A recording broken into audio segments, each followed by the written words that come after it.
I'm Carolyn, and today I'm going to show you how to arrange a wildflower bouquet in a Pinecone Home mason jar centerpiece. So first thing you want to do is fill the jars. You don't have to fill them very far. I mixed in the plant food before I filled. You can always add more water later. Okay, and the next thing you're going to want to do is cut your greens. Okay, you don't want, so I usually separate out all of the different types of things: greens, statement blooms, and then what I call filler flowers. So the greens, you don't want them to be too tall, anywhere from 8 to 12 inches. Remember, just trim once, you can always trim it again as you go. Then you start with your greenery. So just putting one piece in each jar. Okay, kind of separating out. All right, I only have a couple of these ferny things, so don't want to put like all three in one jar. Okay, and okay, so now have my greens separated out. The next thing you want to do is your statement blooms. Now these ones you want to cut between 10 and 14 inches. Again, can always trim more as you go. So to save time, I've already trimmed all my blooms. You start with the biggest ones and you want to put them in one big one per jar. So I have like 3 big ones that came in this wildflower bouquet from the florist. And details about flower types and things are all be available in the notes below the video. So I start with the big ones, separating them out, and then I'm putting in some of the other smaller statement blooms.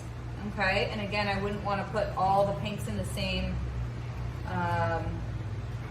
one. So we're kind of spreading them out like this. And then I'll take my white ones, maybe a white guy here,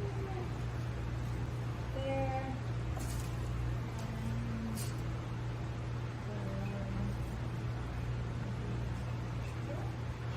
And flower arranging is all trial and error, and there's no one way, no one right. So I was like, oh, that's 2 tall white ones in a row. So I'll move that and here. You could also arrange this 10 times and it look 10 different ways and all be gorgeous. All right, then the next thing you want to do is your filler pieces. A lot of times these come in like big things, so you snip them away from their like one big stem so that you don't just have one giant clump of the filler. And I also like to cut them at a little bit different heights, so I'll have some that are taller and shorter than others for that little bit more varied natural look. So I'm sticking a few here, and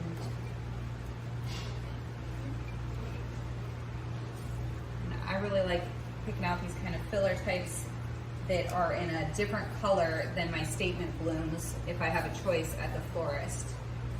Just kind of mixes it up and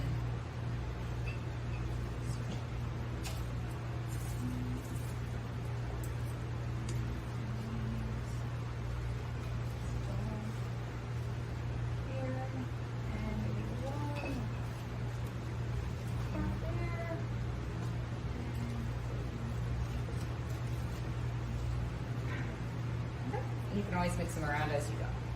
All right, next I'll do some white ones. Again, some of these are cut shorter and longer than others so that you have that kind of varying height.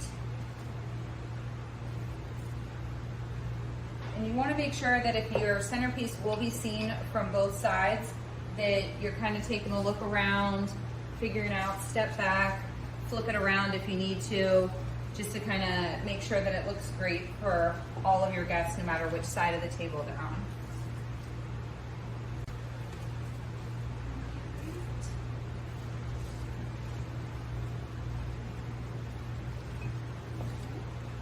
I think that's looking pretty good. This little ferny guy is just sort of on its own, going wild and crazy.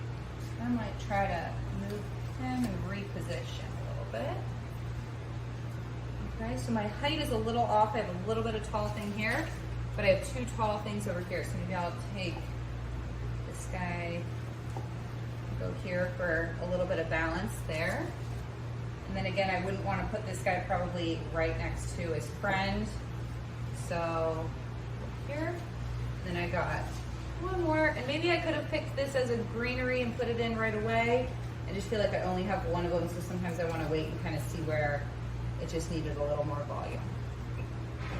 All right, there you go. Then you can always add more water and change it as needed.